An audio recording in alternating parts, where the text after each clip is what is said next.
Hi, everyone. My name is Ariel Bastida. I am a TMS team member. I am one of your hosts of the meetups. My pronouns are she, her, hers. I identify as mixed and Latina. I'm wearing my Latina Power t-shirt today. I don't know if you all can see. There she is. And I am currently in LA County, which sits on Chumash, Tongva, and Kisland. So that's my shout out to Indigenous peoples that whose land I am sitting on. I'm Mike Avila. I go by the pronouns he, him, his. I am a meetups coordinator and host with the Mixed Space. And as mentioned during the song, at the beginning of the song that's playing right now in the background, I'm originally from Texas. I was born in San Antonio, but I am joining you right now on the interwebs from the unceded Uchino-Ohlone territories, also known as Oakland, California. And I'm an indigenous mixed person descended from the Gualiteca people. And additionally, I'm also a DJ, former classroom educator, and really importantly to me, I'm a father to one pretty cool kiddo. Just a few things about today's meetup. I want to let you know that since time immemorial, humans have venerated loved ones who have no longer been with us. All over the planet, we can point to sacred sites, different rituals that humanity has created in order to show reverence to those who become our ancestors. And it's during the transitional times on Earth when days become shorter and trees start to lose their leaves that we find people gathering to honor ancestors. And all over the globe, cultures have created sacred rituals of all sorts. From the Sioux Nation's tree burial tradition to Cambodia's 15-day Pachumbin festival, or even the various forms and versions of Dia de los Muertos that we see throughout Latin America. And even for some of us in modern urban tradition of pouring out libations for the dead, for people that we've lost. And this month, we're going to be gathering to honor ancestors. So we're creating space for us to share our experiences, learn from others and the ways that they have found connection with ancestors, and to hear about the rituals that each of us use to guide our ancestors back into our lives. And for people of mixed identities, connecting with our ancestors can often be a complex and difficult journey. But the Mixed Space is a place where we can support one another and affirm and uplift our community and even share some of our own best practices. For myself, as a mixed Indigenous person, I began contemplating my identity a long time ago. It was a really challenging process that finally led to part of my identity journey that I'm currently on, although I'm still on that journey. And like many others, I've tangled in the past with the idea of DNA telling me who I am, or even allowing patriotism or nationalism to offer me an identity, or even being shaped by religious practice. But for years, I searched for some sacred ritual, some kind of a dance or some form of an ancient practice to make me valid in who I am, right? But eventually I began to realize that having connection to my ancestors is not about what I learn or some factual evidence that I can know. It's learning old ways and making new customs for my family. It's connecting with my ancestors, or connecting with my ancestors is not some external activity. Our ancestors are always with us because they are within us and around us anytime that we choose them to be here with us. How do your ancestors help support your well-being? How do they uplift you? Do you feel better about who you are? Have you found things out about yourself as a result of coming across ancestors, known or learning new things about your ancestors that you have or that you already know about, right? Has any of that like uplifted your spirits, increased your mental health, any of those kinds of things? So my mother's from Chile. She's the only one here in the States. All my relatives aren't here. And I don't know my mother's story, but she doesn't talk a lot about her past. And about 21 years ago, my son was a baby, I started, back in the day, many of you may know now the word Reiki, but back then people thought that if you did Reiki, it was like you're a weirdo, wacko, off to the side. So I was doing my Reiki training and I shared with my mom and she didn't know what to do with it. It was like, she really put me down about it. And it was really hard for me because it's such a heal. For those of you who don't know, it's basically taking care of your energy. It's very healing and helpful, and it's out of love and light. So years go by, and then she, I guess it started becoming more acceptable and mainstream. And eventually I started getting into herbs as well, and just understanding herbs and like their healing properties. And then one day out of nowhere, and I don't know anything, her mother died when she was 14. And so again, like, I don't know really, I've never seen her. There's no pictures. So I was just sharing with the group. I think there's one picture that she won't let anybody even touch, but, or make copies of it either. So very, very private. So I feel very disconnected in that way. But then the one day out of nowhere, she's like, you know, that your abuela, that's how you say grandmother in Spanish, you know, your abuelita, you know, people came from all over to talk to her. She was like the healer of the town. And it just like, I just woke something in me. I was like, such the validation that I needed, because I thought there was something wrong with me, that my mother was like just rejecting me. You know, she was literally like putting me down. And even though my mother's never said this, I understand now why. She was trying to dissuade me from doing this work, because she was just trying to protect me, you know, because there's been so much stuff that she's tried to make her way on her own here. So she just didn't want that for me. So I feel like myself, there's been a lot of, you know, being the voice of the voiceless for my family. And I feel like, even though I don't know my relatives, like know them. And I visited Chile once years ago, and I met some of my relatives, which is great. And I'll share that picture later if there's time. But I just feel like now that's the work I'm supposed to be doing, is being a healer. So yeah, thanks for letting me share. I can definitely relate to what Bernadette was saying. My family's from Italy. My parents came here when they were young, and I also always felt really connected to like spirit, and like I would pick up on people's energies, and I would start predicting things as I got older and stuff like that. And I mean, nobody dissuaded me, but we didn't really talk about it. It was like focus on school, focus on, you know, being successful. And it wasn't until, you know, recently, to be honest, that I started to realize like how much they sacrificed for me to be able, me and my sisters, and for us to have like an education, to have a nice place to live in. And I still followed my heart, and I learned how to like meditate and read people and things like that. And then it kind of come to find out we're all talking about it more together. And my mom has dreams, my sisters, and so just I'm still kind of in that healing process, but having these conversations with my family that I thought, you know, was taboo has been really positive and uplifting for me, and is helping me get in touch, you know, with who I really am and my background. Because it turns out my grandma was,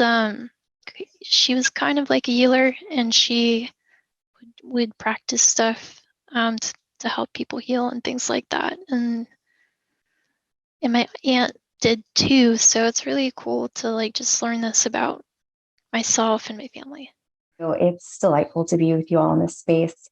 On a similar note, I think, to the other folks who have shared so far, connecting with my grandfather in particular, who has long since passed, has helped me really live my values without apology.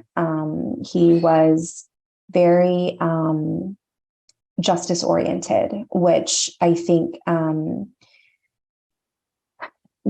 wound up painting him as somebody who was very angry, or somebody who had a quote unquote chip on his shoulder about his own childhood and about kind of systemic injustice against Latin folks, you know, where we thought that because he was angry about it, you know, we often wrote him off and just said, oh, you know, that doesn't happen anymore. Get over it kind of attitude, which I really, really regret now. But, you know, as he passed, and since my grandmother has also passed, I inherited a lot of his books, a lot of his pictures, saw, you know, parts of his life that were important to him, that then looking back on my own life, realized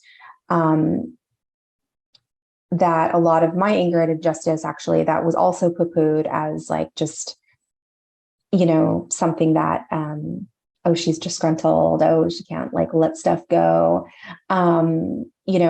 really came from him. And it helped me embrace, the path that I've actually chosen in life, which is, social justice, but more for women's rights, which is what has led me to my career. And, I always just kind of felt like the odd one out before I really connected with that part of him, and realized that no, we connect on all kinds of issues that are important, and anger is actually a really valuable thing to tell you what's wrong in the world that should be better, and that should be stood up for in this life. And had he probably had the privilege of an education, he might have been able to channel things a little bit differently. And so now I feel like I'm carrying on his legacy in a way that he never got to really do. And that's absolutely amazing for my mental health and wellness. So as is being in spaces like this. So thank you so much. I feel like I'm connecting with my family now in a way that I never, like my living family, because of my exploration and like learning about my ancestors. And it's so rewarding. Like my cousin Rhonda was telling me all about my papa, and like she knew her and like how loving and like warm and generous she was with her time and her love. And it was just like hearing that made me feel just so like I felt like encapsulated like with warmth and love from this person I didn't know, just from hearing it from my cousin, but also being able to connect with Rhonda in a way that like I've always loved her, but like having this new understanding of her is really special. And just like talking about it is helping me kind of like tap into my creativity. I'm writing a play about it. Like it all is, yeah, it's coming. And the play messes with my head a lot of the time. But it's like, oh, it's helping me. I'm trying to let it help me come into myself more. And I really like the idea of like accessing these ancestors, or like knowing that they're on your team and having them as a support system, because I'm going through like a really rough time right now. So that like I like just being in this space and hearing that, and maybe taking it with me. So thank you, everyone. I never understood why I was so passionate about like maternal health, and especially like maternal health and well-being for Black women. And I found out after starting to kind of trace my ancestry that I had an ancestor who on Sapelo Island was the midwife. She was the enslaved woman that was the midwife for the island. And so it just really, all of the things that just seemed like the craziest ideas and the craziest things that why did I want to like it become this? I have degrees that go in the complete opposite direction, and I just could never really shake that from my spirit. And so when I realized that, it just kind of all made sense and just really helped my mental health and well-being to know that was why. Those gut instincts that we have sometimes are very much just ancestors like whispering into our ear. I really resonate with that. So the way I feel most connected to my ancestors is, I think it's a number of different ways, but I think it's just by talking to my family members that are still living. If I may get a little bit personal, one of my uncles, unfortunately, is in the hospital right now, but he's getting a lot better now, fortunately. But I've never felt more connected to that part of my family, and being able to like connect with that family is really important to me, because it feels like I am healing old wounds, if that makes sense, because I never got to really connect with that family when I was younger. And whenever I doubt myself and I say I'm not really, mixed and stuff like that, I'm not, I can't say that, because I wasn't raised that way. I just remind myself that I have these family members I can talk to, and they will reassure me that I'm part of their family, no matter how, I'm sorry, I'm about to cry, but no matter how hard it gets, no matter how much self-doubt I have, they'll tell me that they love me and I'm a part of their family every single day.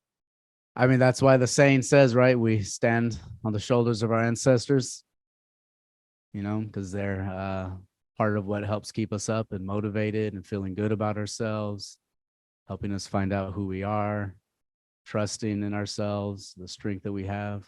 I think something that really sticks out to me in our conversation as we talk about how ancestors have helped like our well-being, we've heard it a couple times from comments today, but it's really resonated with me, is that, especially as a mixed person, but also just a person in the world, I feel like sometimes there's a lot of this feeling of not belonging and wanting to belong.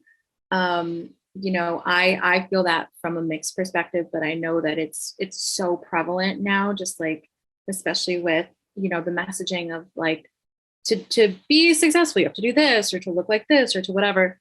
And I think, something that has really come across in the shares and that I've experienced as well is that, like we always belong with our ancestors. We really, really do. And there's never a place where we don't belong, because we are from somewhere. We have people that are like looking out for us, whether they're here or not here anymore.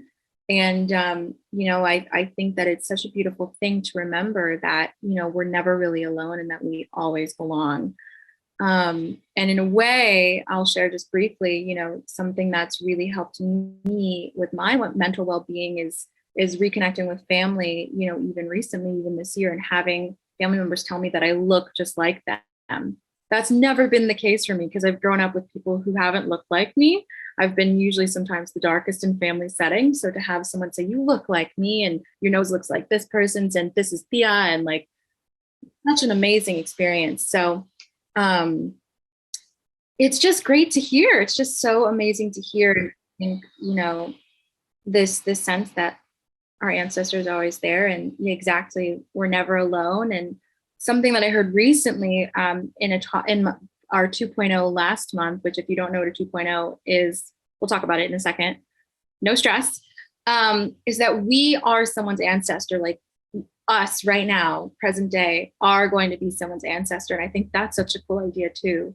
And it makes me feel really, really grounded. So there's something that I wanted to read to you guys that has been rocking me.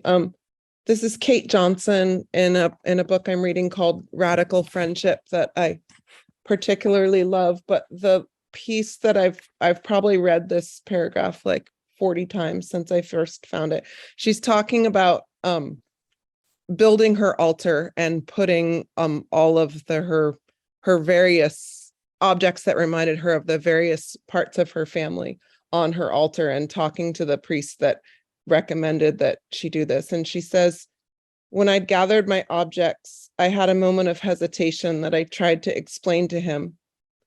I don't think my ancestors want to be on the altar, all together. I gestured from one side of the table to the other, my hand crossing the invisible line that divided the black and white faces. The priest spoke patiently with me. They already are, he said. Their altar is you. And so she goes on in the next part to talk about how, for those of us for whom our ancestral lineages are kind of complicated, that there are ways in which both in our present life and the way we live, we have opportunities to provide some healing to that complication, and how the way that we connect with those people who maybe didn't get to connect with each other when they were alive, that like those opportunities aren't completely gone. And that's just been really helping me kind of sit with some complicated things I've learned really recently about my own family, and just kind of thinking about it in terms of that they maybe have some ways that they get to be with each other and for each other now, and they could not always do that when they were alive. But that's been good for me. there's so many different ways that people approach and cultures approach what it means for the physical body to no longer have energy, but then different cultures and different beliefs around the planet on what happens after that, if you do believe that something happens after that, right? So it's an interesting thing to me, because the terms and the vocabulary we use are often what helps make us shape and think, the way that we think about these things and these processes that we go through. So I'd love to hear from folks around that. Like, what are you doing? Are there some things that you're doing specifically, tattoos, drawings, building altars, mobile altars? Are they small altars, anything like that? And how do you see it? Do you see it as death, or do you see it as something else? So that's something kind of new for me. Like there's pictures of like grandparents around the house and things like that. But I used to think that, they had passed and that was it. But I kind of see things differently now, because I do feel their energy, especially when I'm figuring something out. Like I can feel that they're there and trying to guide me or help me out. And that can just be a gut feeling, or it's hard to explain, but I can hear them. So I want to put an altar together and have their pictures on it. Just kind of start meditating and connecting with them in that way. Our next meetup coming up next month in November is titled Breaking Bread, Mixed Families and Politics. And with the time of the season that we're venturing into already and that we're heading into, we want to invite you all to show up and discuss with us your experiences, strategies, communication skills you've used to maybe have some of those difficult conversations that we wind up having with our loved ones over the dinner table. It doesn't have to be for a specific holiday in particular, but that month, November, there is one holiday that is very popular in the United States that people get together for, and oftentimes some arguments might happen and some disagreements over issues, social issues, world issues. And I believe it was Risa that was talking about this earlier, right? Like having an outspoken dad or an outspoken relative that other people kind of frowned upon, right? Like that person was grumpy or something like that, right? Because of your views of the world. So join us next month. You can RSVP. We want to have a conversation about how you keep yourself safe in that environment. How do you go about having those conversations, and like how we really protect ourselves when that stuff happens. So we're currently curating a bunch of tips that we have found. We would love to hear other tips that people have. So that's essentially what our November meetup is going to be about. Thank you, everyone, for joining us this evening and having this discussion with us. We really hope that your breakout sessions were fruitful. Hopefully you've made some connections. We know some cousins found each other in here that they didn't know that they were actually going to show up in the same virtual space together. So that was pretty amazing. But double check the chats before you go. If there's anyone's IG handle, you want to follow them, you'll give each other follows. You can follow us as well. Follow the Mixed Space if you don't already do that on IG. Follow us on Facebook, all those places. Don't forget to hit up Ariel or just the Mixed Space in general if you want to do the 2.0, the Meetup 2.0 with her. If you want to have your own individual live discussion with Ariel on Instagram, make sure that you reach out to her and share what you would like to do, and she'll set things up with you. And yep, so we're going to get ready to close out this evening with you. Ariel, any last few words? These conversations get heavy. We've had some tears. I feel like a broken record, but it is so important to remind everyone, I think, and I'm reminding myself as I do this, that care is so important, especially when we have these kinds of conversations. So just remember to drink water, to take some time for yourself, be gentle, be kind to yourself, love on yourself. Yeah, that's all I want to say.